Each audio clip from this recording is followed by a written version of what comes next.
Hi guys, this is Apple Questions Explained. Welcome to the second episode of this channel. So, the topic we'll be discussing today is that why the iMac G3 was and is one of the most important computers for Apple. Make sure you've subscribed so that you can watch more content and many unanswered questions regarding Apple. So, first of all, why did Apple release the iMac?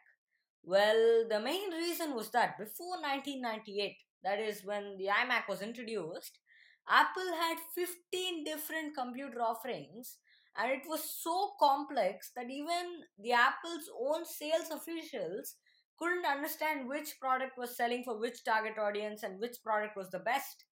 So, after this, in 1998, in the Worldwide Developers Conference, WWDC, Steve Jobs introduced the four quadrant matrix strategy, which included the strategy to make one consumer level notebook, one consumer level desktop, and one pro level notebook and pro level desktop.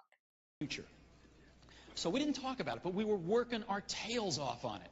And in the month of May, we disclosed it all at two events. One we called the Big Bang on May 6th, and the other a week later at the Developer Conference. And let me take you through that product strategy now, because it's been very well received. When we got to the company a year ago, there were a lot of products. These were the product platforms, 15 product platforms, and a zillion variants of each one. I couldn't even figure this out myself. After about 3 weeks, I said, how are we going to explain this to others when we don't even know which products to recommend to our friends? There was no way to do it. So we went back to Business School 101 and we said, what do people want? Well, they want two kinds of products. They want consumer products. Consumers want them in general, and education wants, for the most part, consumer products. And we need pro products, because our design and publishing market wants pro products, and some consumers do, and some education do as well. And in each of those two categories, we need desktop and portable models. And what this told us was, if we had 4 great products, that's all we need. And as a matter of fact, if we only had 4, we could put the A-team on every single one of them. And if we only had 4, we could turn them all every 9 months instead of every 18 months. And if we only had 4, we could be working on the next generation or two of each one. If you want to watch the whole event, then check the link in the description below. And the result of the aim to make a consumer level desktop was the iMac G3, which was unveiled in the Mac World Expo in 15th August 1998. And it was marketed as a desktop with excitement of the internet and the simplicity of the Macintosh. And the customers were very, very happy, as everybody at the time needed a computer like this at a time, because the demand was high for such consumer level products. To introduce iMac, our consumer product. And iMac comes from the marriage of the excitement of the internet with the simplicity of Macintosh. Even though this is a full-blooded Macintosh, we are targeting this for the #1 use that consumers tell us they want a computer for, which is to get on the internet, simply and fast. And that's what this product is targeted. And it's perfect for most of the things they do in instruction. It's perfect for finding tremendous source of information over the internet. And we hope, as you see the product, it will inspire us all to make even better products in the future. This is iMac. If you want to watch the whole event in which the iMac G3 was introduced in 1998, then the link is in the description below.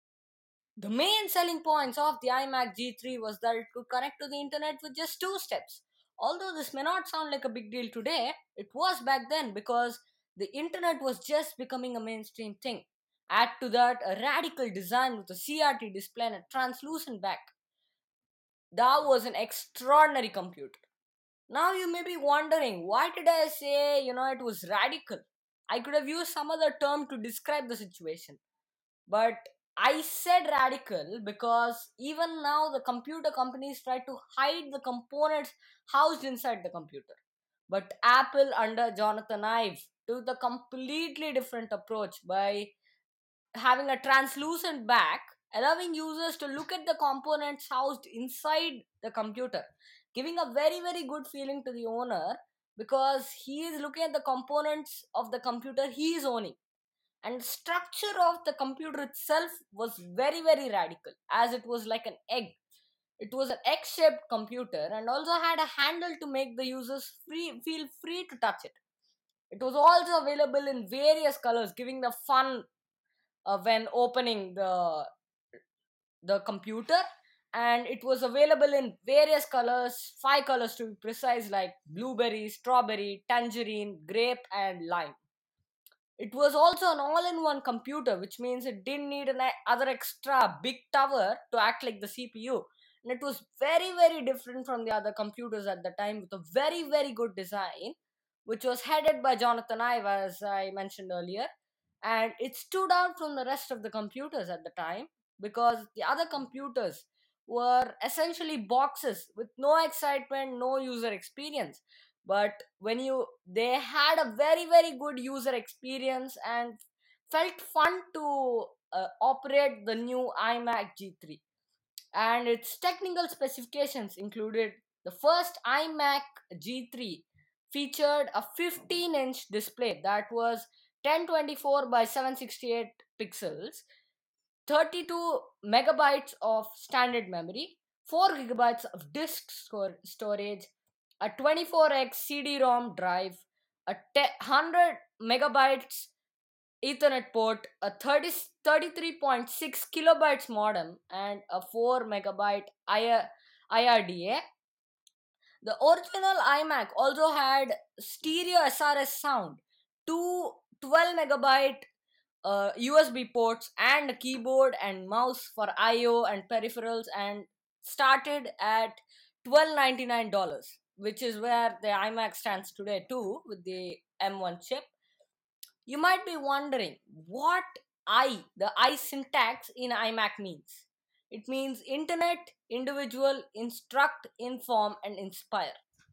So coming back, it was so much of a radical design that it took 3 times the cost of the production than the normal computers. But Steve Jobs suggested it may be done. It's not these things that people are surprised about. Rather, they were surprised about because Apple was in the brink of bankruptcy and had only 90 days worth money before completely getting bankrupt. No one imagined that a company who was in that stage, that is on the brink of bankruptcy, would defy all odds and make a computer that would turn an industry on its head. The iMac was a great success as it sold 278,000 units in its first 6 weeks of sale and 800,000 units after 20 weeks. It was the top selling desktop computer in US stores for its first 3 months and saved Apple from bankruptcy. And Apple, though, were just getting started as the iMac set the platform for Apple to design more revolutionary products like the iBook, iPod, iPhone, and the iPad. The tradition of the I syntax in the Apple products start from the iMac. And this computer, iMac G3, supports Mac OS X Panther, which is the last OS it supports. So thanks for watching, guys. If you like the video, please leave a like down below. Make sure you're subscribed and share the video to the others. Thank you.